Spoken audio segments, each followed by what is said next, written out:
You must stay at home. Stay at home. Hello and welcome to Lockdown, hosted by Steve Bomford with Mike Davis-Marks.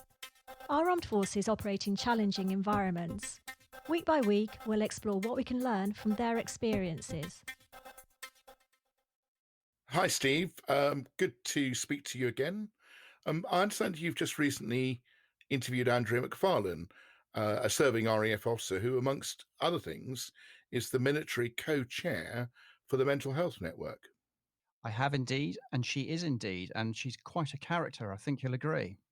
Yes, you've told me about her, and I've seen a video, tightrope walking, I think you called it. I'm looking forward to hearing her. And not doing any tightrope walking, because apparently it's called a slack line. I still don't know what the difference is, but if we have a little listen to what she says, maybe we'll find out. Excellent. Tell me about your current role and how this has changed as a result of COVID-19. My current role at the moment is the engagement lead for the Royal Air Force Diversity and Inclusion team, which means reaching out into the wider community to find good practice, to share good ideas and to learn from each other and bring that into the military community. But I'm also the military co-chair of the Defence Mental Health Network in my spare time. Elaborate on that a little bit for me. So we have a series of networks across Defence which give people voices around certain topics, so things that people are either interested in or that affects their lives, and it gives them a space to be able to discuss that, to build their awareness, to share experiences, real life experiences, and also for us to communicate what's going on in defence to the group that's within the network. There's also an opportunity for advocacy, so where people can talk about what they're experiencing, any challenges they've got, and for us to feed that into defence and without having some of the barriers of the hierarchical system. So without having to worry about what rank you are or where you work, it gives you a group that can do that without those concerns. Okay, could you give me a practical example of how that might work or how it has worked? Sure. So, for example, we have a group of people who are interested in talking about the challenges that they have within their families of managing mental health during the COVID-19 situation. So we've got families who are in lockdown because they've got people who are unwell or are being shielded. And one of the things we've been doing is having online cafe chats, buddy chats, where we purposely talk about things that are affecting our families. So we've been sharing some resources online. We've got a meditation specialist, so somebody was a Buddhist called Callum, who's been doing meditation sessions for the under fives. So he's been doing some visualization sessions, which are fabulous. Even over fives are dialing into that and getting a lot from it.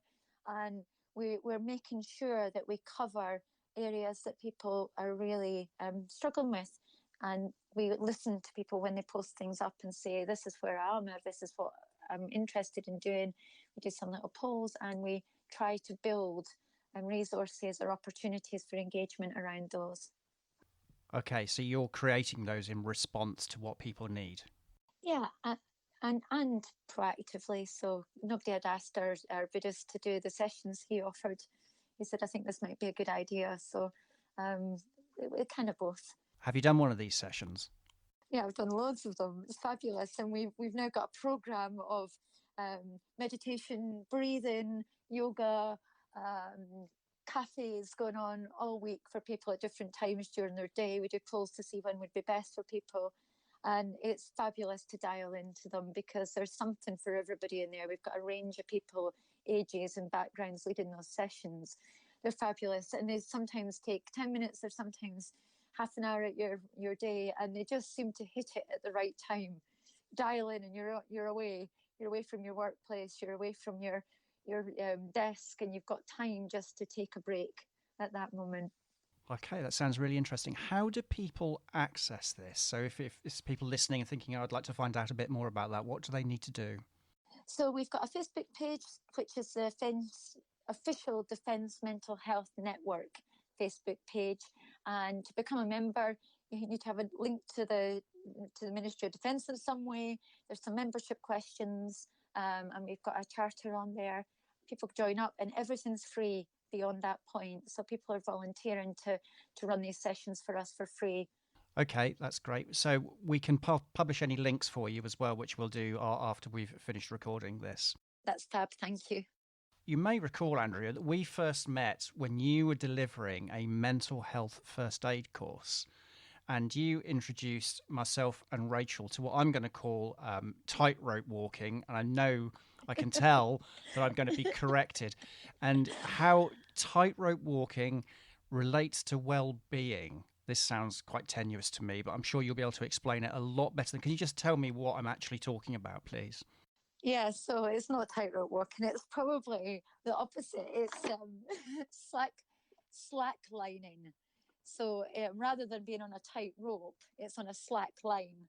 And it's a bit like a ratchet strap that's pulled between two trees. And the idea is you balance on it and you walk along it. There's all sorts of different varieties. I like the normal variety of just walking. That's challenging enough for me, but there's some amazingly talented people who do somersaults and walk across canyons and things like that, which is a bit beyond my skill at the moment. I guess my mind maybe isn't still enough for those. But the link there is to do with overall balance. I was working in Andover on the recovery capability team, and we had some visiting test pilots at Boscombe Down where I was living at the time, and they gifted me one in exchange for a dinner one night. We did the Battle of Britain dinner. They couldn't pay for that because they were leaving before our mess bills came out, and I was left a slackline in exchange. And at first I found it really hard to get the basics because I was kind of fighting with myself, thinking I should be able to do this. I've got a gymnastics background, balance should be easy for me. And it just wasn't working. And it took me weeks to realize it was the mind-body connection that was missing. So rather than it just being a skill, an isolated physical skill, it was more about finding calm in your body and finding calmness in your mind. And because I was in a job that was quite challenging and fast-paced at the time, that was quite difficult for me. And once I realized that that's what it was, I could then calm the chatter down in my brain and find focus. So it was more about connecting the physical and mental aspects of calmness rather than just concentrating on a physical skill. And that's what enables the walking and the balance. And I think the slacklining for me, and I know a lot of people in the community will agree, is about finding that space and finding your own focus, because the line reacts to the way your body's breathing and the way that your nervous system's working. So you're in control, and when you first step on the line, it bounces really hard and it moves, and you're like, oh, what's moving it? And it's actually you that's moving it. It's your foot pressing down.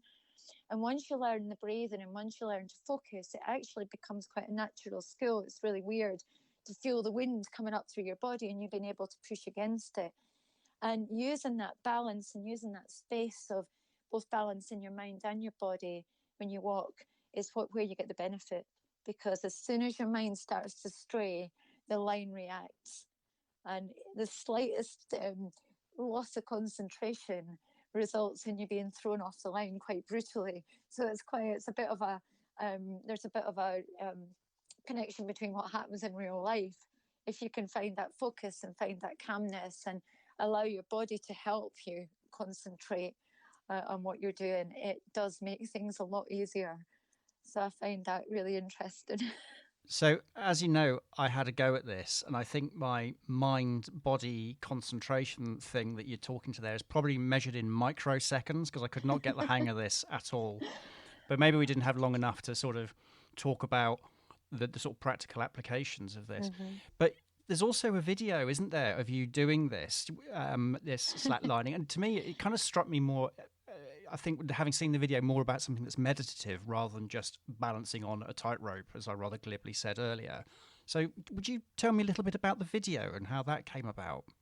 So the video there was a plea went out through one of the communities I'm part of about somebody needing a video to launch their business. So a very talented woman runs a company called Slackline Productions, and she started this company to promote equality for women and or gender equality in the wider sense in the production arena.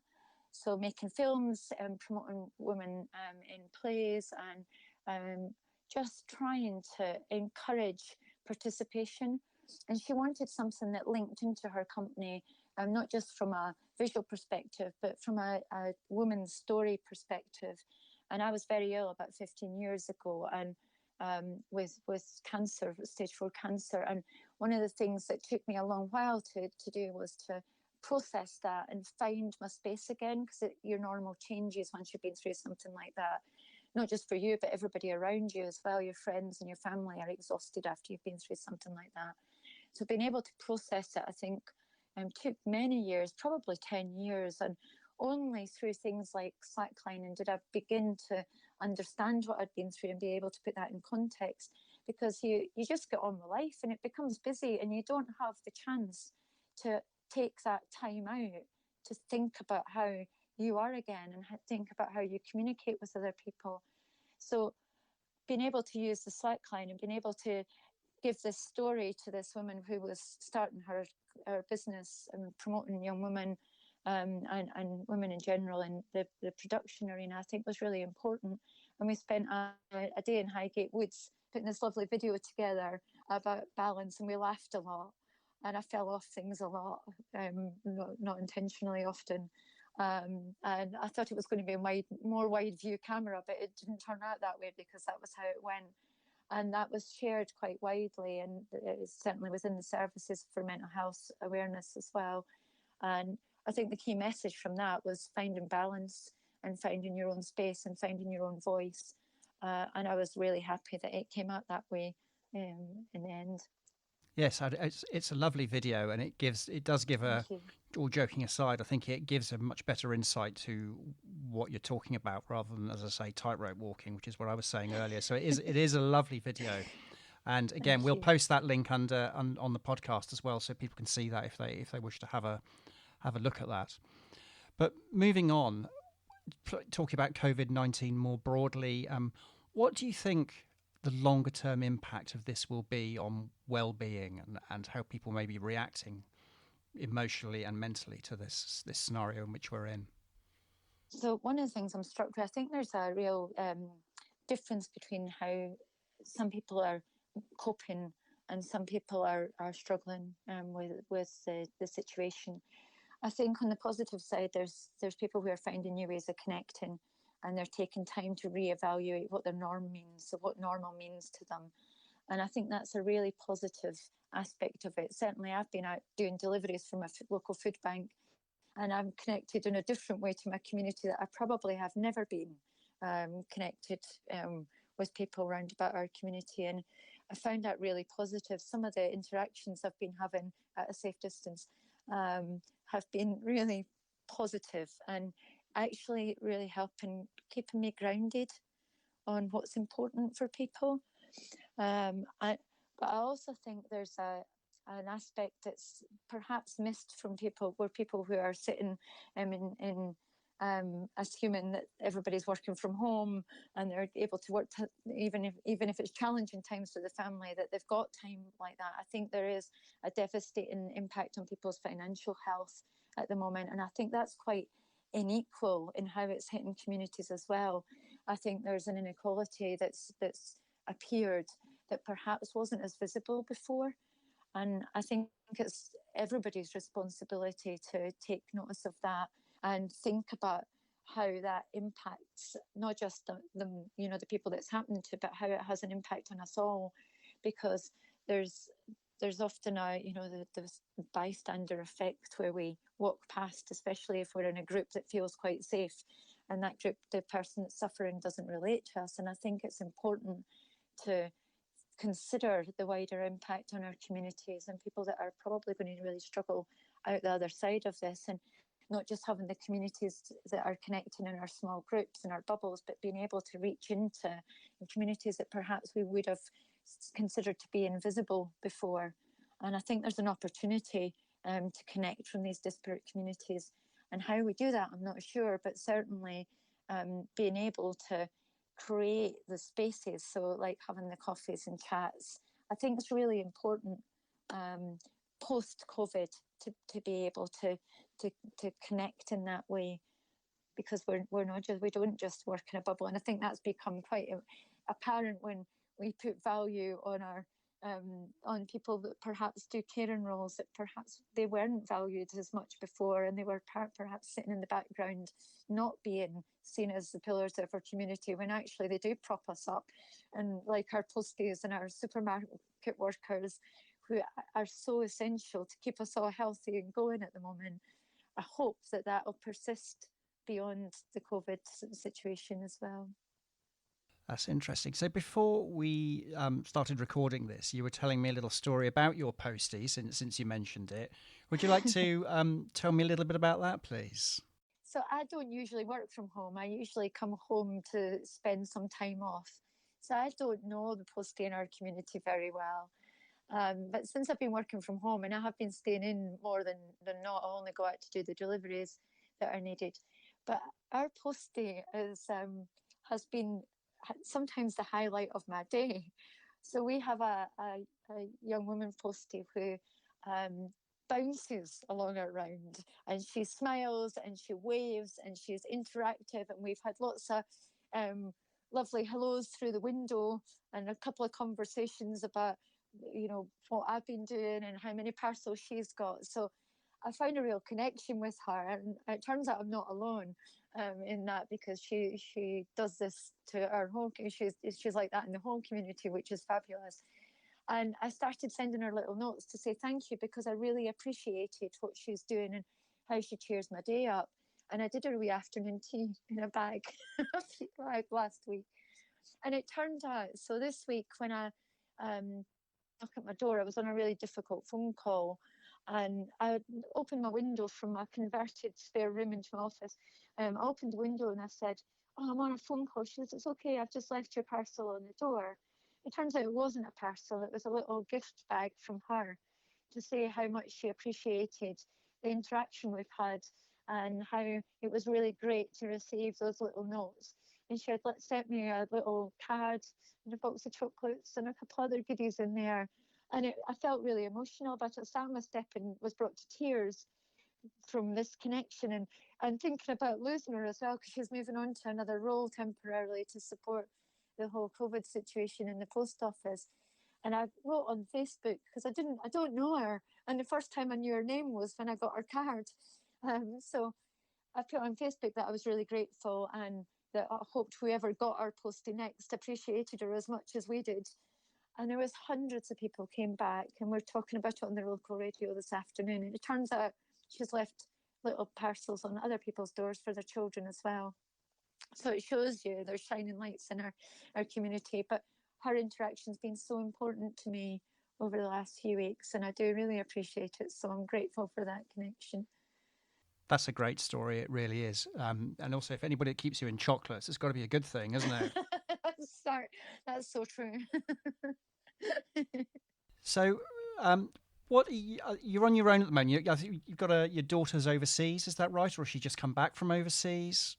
Yeah, so she's just come back. She went on a little bit of travel. My daughter studied for 6 years. She's a bassoon player. She did a course at the Royal Academy of Music, then the Royal College. She did her Masters in Music in performance, and she had to work really hard through university. It didn't come very naturally, and she studied so hard to get a good grade at the end of it. So after her Masters, she decided she would travel, and she went to my sister in Australia in January, and then met her boyfriend, who is in one of the big bands on the cruise ships.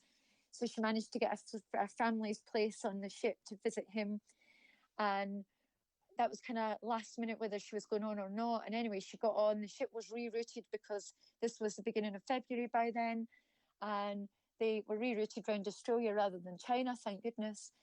They got engaged on the ship, and I was supposed to go and meet them in Sri Lanka. And the day that I was supposed to get on the plane in February, my flight was cancelled. We thought we would then meet in South Africa. South Africa closed its borders and the flights were cancelled. So she's, instead of staying on the ship for just about 3 weeks, she ended up on the ship for nearly 2 months. 32 days at sea, which is more time than a lot of naval people see at sea continuously these days. They survived. The relationship survived. It was a bit of a make or break, I think, with a new engagement. And they arrived back, Josh and Alana arrived back about a week ago now.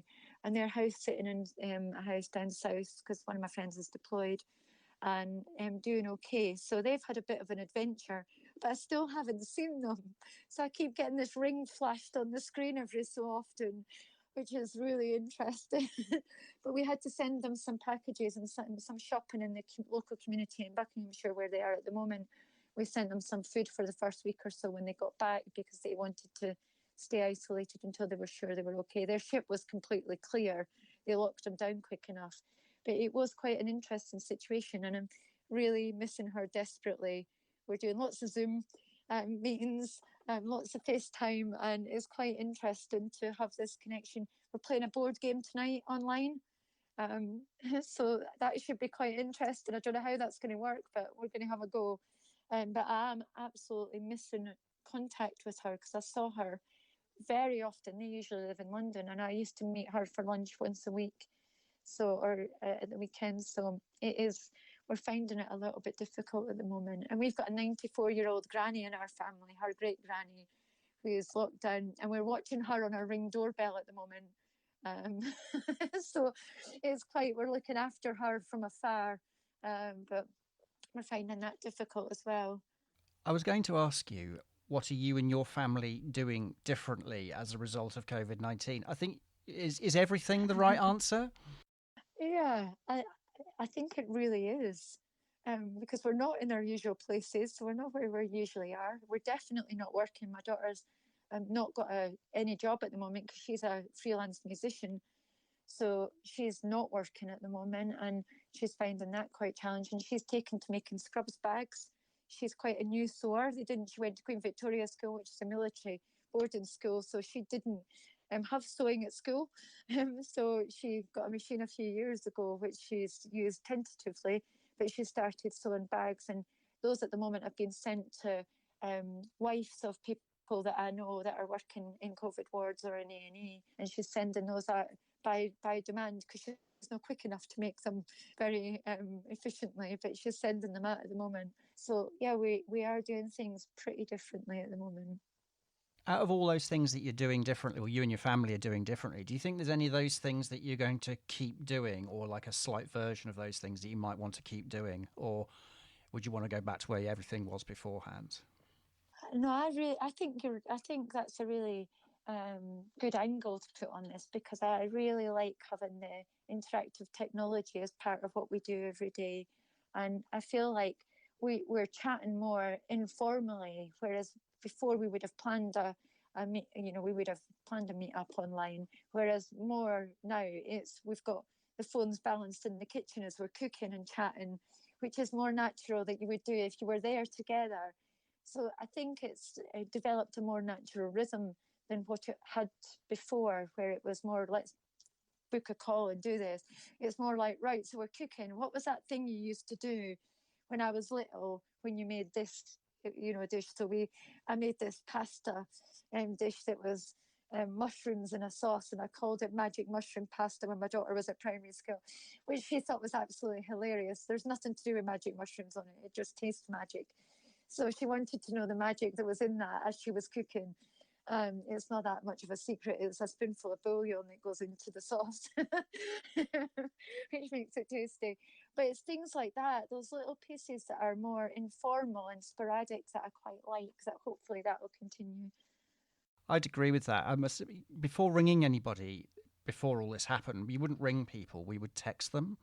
Mm-hmm. So that whole idea of picking up the phone and just having a chat, whether it's a video call or a normal telephone call or whatever it is, it's just not how things had evolved. And I think it's kind of resetting things a little bit, isn't it? So you're right, you just sometimes ring up. I know we've been playing games with our friends, an online game, but whilst having a call, a Skype call or whatever it is. So the uses of technology have been quite interesting, I think. Yeah, I've really enjoyed that. We're also watching a lot of online concerts. One of the things that my daughter likes to do is go to the concerts in London, and I occasionally get to go, but quite rarely. But because they're all online, we can watch them together. So I've been watching things from the Royal Opera House, from Sydney, from all over the world that I would never get to see. And we're watching them together and having this. I'm in full education mode because she's telling me what I'm doing wrong or how I should be listening to things. I'm learning very slowly. I was more into rock music growing up rather than classical music, so I'm on a steep learning curve. How on earth she became classical musician, I don't know, because she was more exposed to AC/DC and rock music growing up. Maybe that's a form of rebellion. Maybe, yeah. Maybe Iron Maiden's a little bit linked to classical music because I don't know. That's quite tenuous, I have to say. Yeah, it is. I'm taking the credit for it, though. Of course, why wouldn't you? Last question. What are you most looking forward to doing once this is all over? And obviously, all over is, we can't really describe what that is, but, once some semblance of normality has resumed, what are you looking forward to doing most? So I think getting a hug from a daughter would be number one. I think that's what I miss. I'm not particularly a huggy person, but it's amazing how you miss. And because I'm on my own in the house, the physical contact piece I find really difficult. I don't think I understood what that would mean. So I think that would be number one. But being able to see her, being able to read the body language more naturally, see when she's taking the mickey out of me, because that's really obvious when I'm sitting opposite her, not so much when I'm on Zoom. She can hide that from me. And she goes, "Mum, you're not getting it." I think that would be quite cool to do. Connecting with my friends, so being able to go, we park runned before, being able to do stuff like that would be just that connection with people face to face would be cool. I'm looking forward to setting my slackline up again, of course, because I haven't wanted to do that in case lots of people come up and talk to you when you're slacklining, and I didn't want to create an opportunity which would put somebody in a precarious situation. So being able to get that set up again would be great. And I think the final one is I learned to swim a few years ago. I couldn't swim very well. And I've really used that as an escape from work, because a bit like slacklining, you have to focus on your swimming if you're not so good like me. So being able to get back in a pool or back in a lake and swim is one of the things I'm really looking forward to as well. I would quite agree with all of that. Have you not thought about putting in a couple of stakes in the ground and then having your slack line across that, or is that not practical for some reason? So yeah, you can build an A-frame and you put an anchor in. And my garden, I've only got a little garden, and it does open up onto a woods at the back. So I've been thinking about that, and I'm getting my fence done because my fence fell down. So I'm getting my fence done at the moment. So I'm thinking about speaking to them when they come to do that to see if they'll anchor me a point so that I can put an A-frame up. So I think you're right. I think I just need to be a bit more creative about how I get one set up. I think so. And that way you can get the balance back into your life, I believe. Absolutely. It's much needed at the moment. Less so eating more chocolate, more so balance on the slackline. I didn't say anything about stopping chocolate. At least it would bring balance to it, though. It would indeed. Andrea, I would just like to say thank you ever so much for that. It's been lovely to talk to you. Thanks very much for the opportunity. Okay, Mike, what did you think of that? Well, Steve, you certainly have a talent for pulling up interesting characters. I thought she was fascinating, actually, a real character, a bubbly character, and I loved some of the stories that she told during that interview. But what she's doing is hugely worthwhile. Well done you for finding her. That's a pleasure. I mean, as I say, we met 5 years ago, and it was the miracle of Facebook, to be honest. I came up in her potential friends list, and she added me, and I recognized the name and thought, oh, she might make for an interesting interview. And I think I might have been right. Well, I've never heard miracle and Facebook in the same sentence, but thank you for that. I loved... I watched the video that you showed me before the interview, and I loved what you described as tightrope walking, but I think she corrected you, the technical term is slacklining. And having watched the video and having listened to her about the connection between the mind and the body and the ability to concentrate, otherwise you fall, I just absolutely know I'll be a complete Egypt when it comes to doing that. I wouldn't last a millisecond. Is this our post-lockdown challenge, do you think? I think should we get everyone who does an interview on the podcast has to have a go at the slacklining, and we will invite Andrea down to judge the result.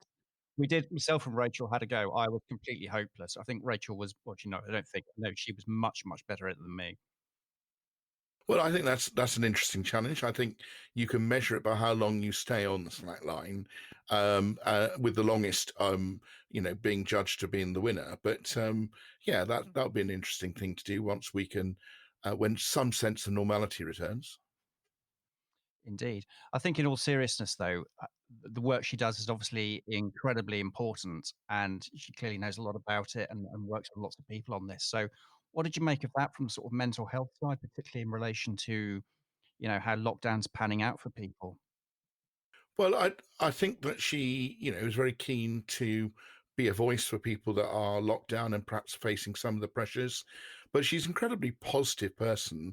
She always sees some very positive things out of the current challenges there are. And I love the story she told about her postie. The one that you asked her to tell, about the young woman that delivers post in her street and nearabouts, and the connection that she's made with her just because of the postie's general attitude and the fact that they started leaving gifts for each other and thank you notes. I thought that was really wonderful. Is there now an expectation from our post people in Portsmouth, do you think? Is there a standard that's been raised? Well, I certainly think there's a challenge out there for some of your listeners. So why not be friends with the postman or the postwoman that comes to your door? Why not be friends with the road sweeper if you see them and say, thank you for keeping my street clean?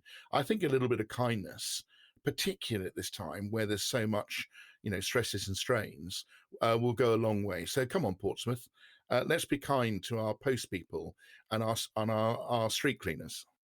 Yeah, and I think post people, delivery drivers as well, boys and girls, are all incredibly busy at this time and doing a sterling job as well.